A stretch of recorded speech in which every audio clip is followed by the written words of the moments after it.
Hello everyone, today we are going to learn about trapezoidal rule and how can we write the code for trapezoidal rule in Scilab. So this is the formula as you can see for the trapezoidal rule to solve the one dimensional integration. So on the LHS we are integrating y with respect to x within the limits x0 to xn. On the right hand side the trapezoidal formula is given to evaluate this integral. Okay, so why we use, first of all, why we use trapezoidal rule? So sometimes it is not possible to solve the integral by using simple integration rules. So in that case we will use trapezoidal rule. In another case we do not have the expression for the y. So if we do not have the expression for the y and we will have only the values of y at different values of x, then how we will evaluate the integral? For example, if I have values of y at x0, x1, x2, x3 up to xn, 1000 values of x, I know the value of y, but I do not know the expression for y. In that case also we can use trapezoidal rule. So two cases. One, the integration is not simple, the function y is not simple. Second, we do not know the expression of y, we only know the values of y available at different values of x. So in both cases we will use trapezoidal rule. So let us go through the RHS of this formula. So the first term is h by 2. What is h? H is the step size. Okay, we will talk about this later. Next, y0. Y0 is the value of y at x is equal to x0. Then plus 2 y1 plus y2 plus yn minus 1 plus yn. So these values of y, y0, y1, y2, y3, y4 up to yn are the values of y at different values of x, say x0, x1, x2, x3, x4, xn. So we can say yi is the value of y at x is equal to xi. Okay, so this is the basic technique. Now what we are going to learn today? So we are going to make a program for trapezoidal rule in the Scilab, and to learn this we will take a very simple integration 1 by 1 plus x squared dx, and we will take the lower and upper limit 0 and 1 respectively. So if we integrate this type of integral 1 by 1 plus x square limit 0 to 1, we will get tan inverse x and the limit will be 0 to 1 and the final answer will be pi by 4. So if we put 3.14 in place of pi, we will get something around 7.7. Okay, so the expected answer of this integral will be 0.7 if we integrate within the limit 0 to 1, but we will try to get the more accurate answer using Scilab. Okay, so let's go to the Scilab.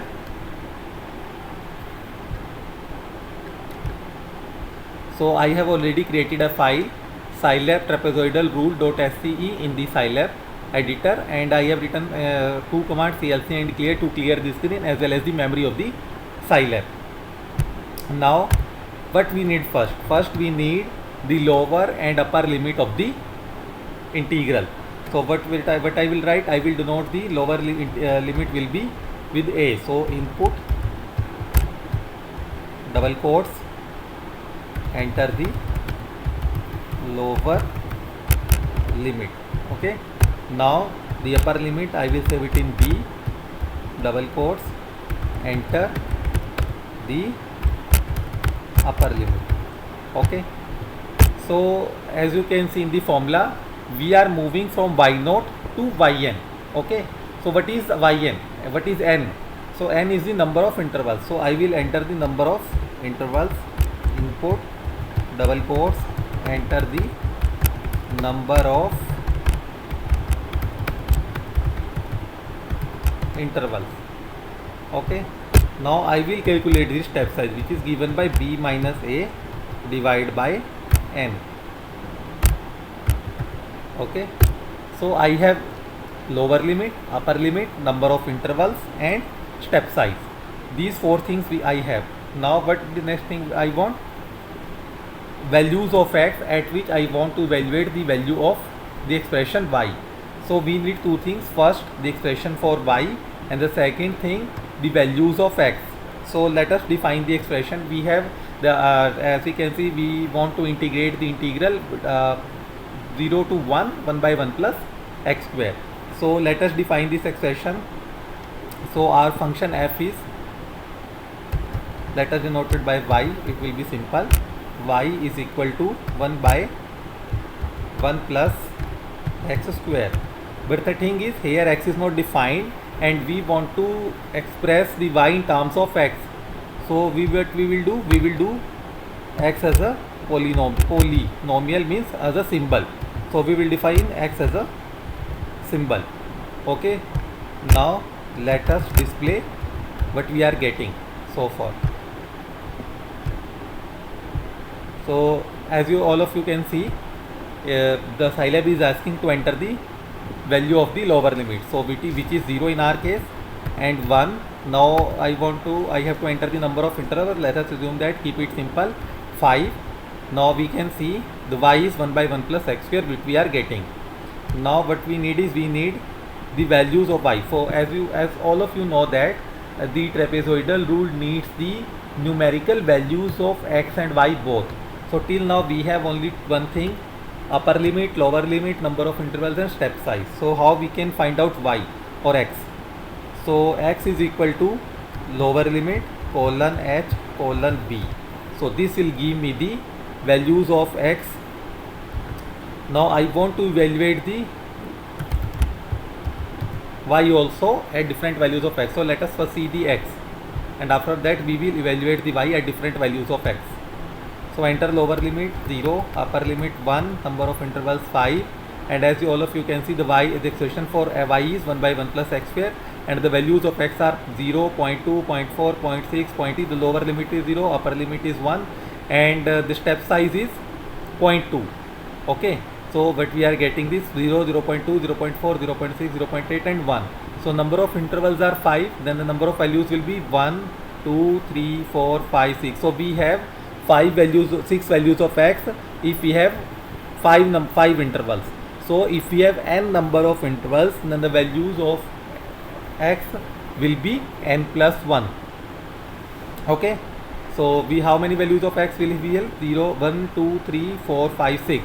Okay, so let us make it more clear. Display x, we will write display this expression for y. Okay, and before that let us display step size is, because we have not displayed that also. So disp h. So now we have displayed all the values calculated so far. Now we will calculate the value of y also. Let us write this also, values of x are. Now similarly we will calculate y. So since we know that here y is a polynomial, okay, in terms of x, and we have also numeric values of x. So how we can use these numerical values of x to calculate the value of y? So for this there is a command Horner. So y will be equal to Horner. This Horner command will evaluate the values of the y at different values of x. Why Horner command is basically used to evaluate the polynomials at a numeric value. Okay, so here the polynomial is y and the numeric values are given by the x. So I will write y comma x. Okay, so now let us display this values of y are. So this y. Now let us see again our output. Are we doing everything fine? So let's see. If we are not doing, if there is any error, we will get the error in the console. Number of intervals, again we will keep 5. Now as you can, step size is 0.2. Expression for y is 1 by 1 plus x square. Values of x are 0, 0.2, 0.4, 0.6, 0.8, 1. And as you can see, step size is 0.2. So the values of are increasing in the same direction with a step size of 0.2. And the values of y are, when x is 0, and when x is 1, the value of y will be 1 by 1 plus 1, 2, 1 by 2, and it will be 0.5. So that means we are getting the correct values. Now the next thing is we have to write the code for the trapezoidal rule. So what trapezoidal rule will say? So let us come to our PPT, and this is our formula. So as you can say, h by 2, okay. So h is the step size. Now y0 plus में 2, y1 plus y2, yn minus 1 plus में yn. So as we can see, y0 is represents the first value of y. Okay, so if we have an array of y which contains n values, then y0 will represent the first value and yn will represent the last value in the array. Okay, so since we have already calculated the values of y in terms of array using our Horner command, so in our case the value of first value of y will be given by y bracket में 1 and the last value of y will be given by y bracket में n plus 1, because we know that if we have n number of intervals, then the last value will be n plus 1, because we have n plus 1 values. So what we are getting is first value will be stored in y bracket में 1 and last value will be stored in y bracket n plus 1, and all other values are stored in y bracket में 2, y bracket में 3 and so on. Okay, so now first what we will do is we will calculate this sum and then multiply this sum with h by 2. So first of all what we will do is we will calculate first sum of first term and the last term and then calculate this sum. Okay, so these three types of sums we have to calculate. So let us move to the editor. What we have to do is first we have to calculate the sum of the first and the last term. So I will be equal to y bracket 1 plus y bracket n plus 1, because the first value is stored in y bracket 1 and the last value is stored in y bracket n plus 1. Okay, so in our case, as we can see, the first value is 1 and the last value is 0.5. Okay, so first value will be stored in 1, 2, 3, 4, 5, 6. Last value is stored in 6, and since we have given n is equal to 5, so that means the last value is stored in n plus 1. Now what we will do is we will calculate the sum of this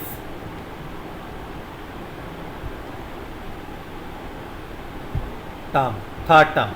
So first term is y1, last term is yn plus 1 and the middle term is these two multiply sum of the other values of y. So what we will do is now we will run a loop which will grow from second element to the second last element, and once we are calculated sum of all elements except the first term and the last term, then we will multiply it with the 2. So what we will do is we will calculate the sum of terms of y from second term to the second last term and then multiply the sum with 2. Okay, so let us do that. 4, because since we have to take only the second term. Okay, 2 second last term will be nth term. Now we will add this in.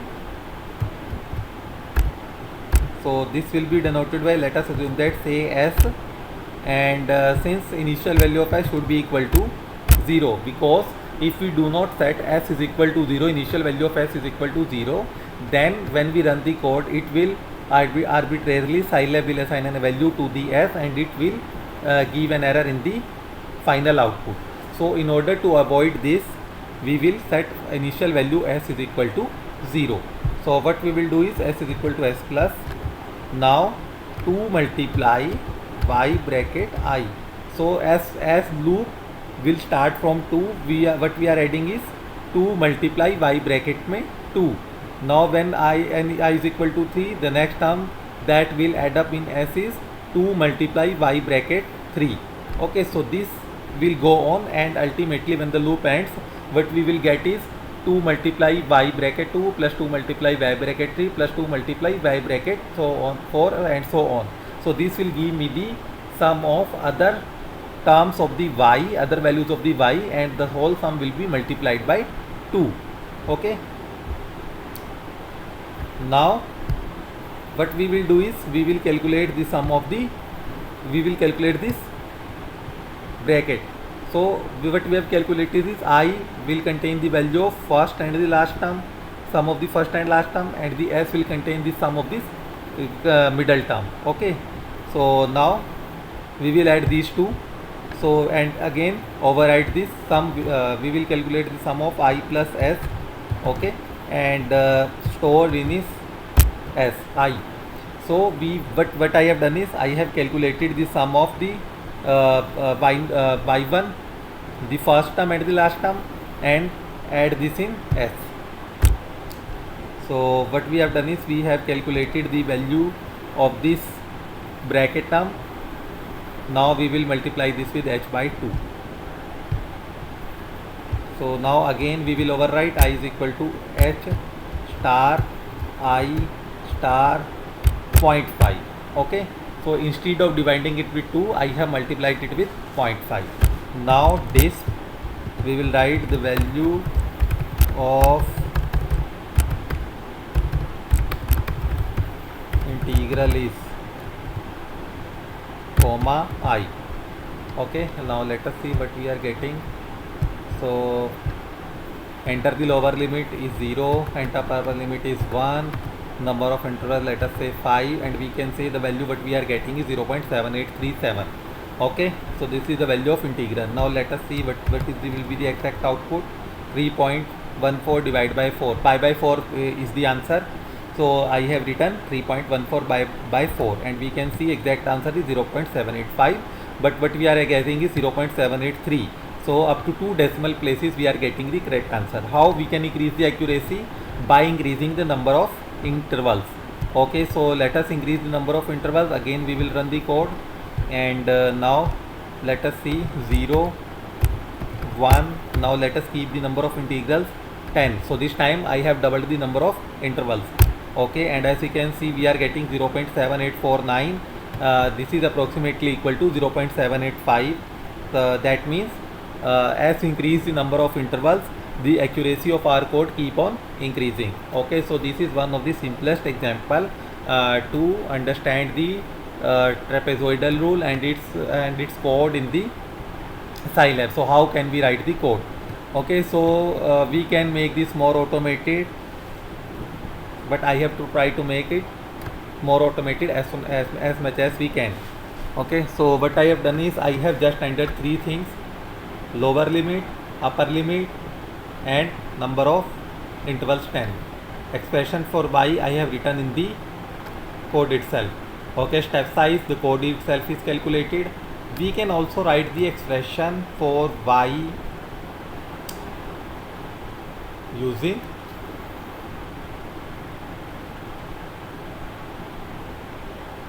console. Okay, but we will not do that because it will be a very tedious task.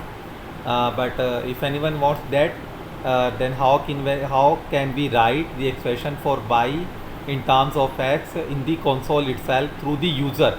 So till now we have entered 3 things from the user: lower limit, upper limit, and number of intervals. If we are able to write the expression of y in the console by the user, then it will make our code more automated.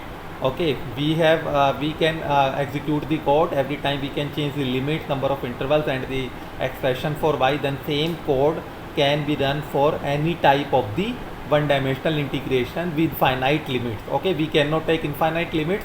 The limits must be finite. Okay, so otherwise we cannot calculate the values of x and y, and hence the integral. Okay, so if anyone wants the code how can we write the expression for y in the console, then please make a comment in the comment box. I will provide the solution for that. Okay, please hit like, subscribe my channel. Thank you.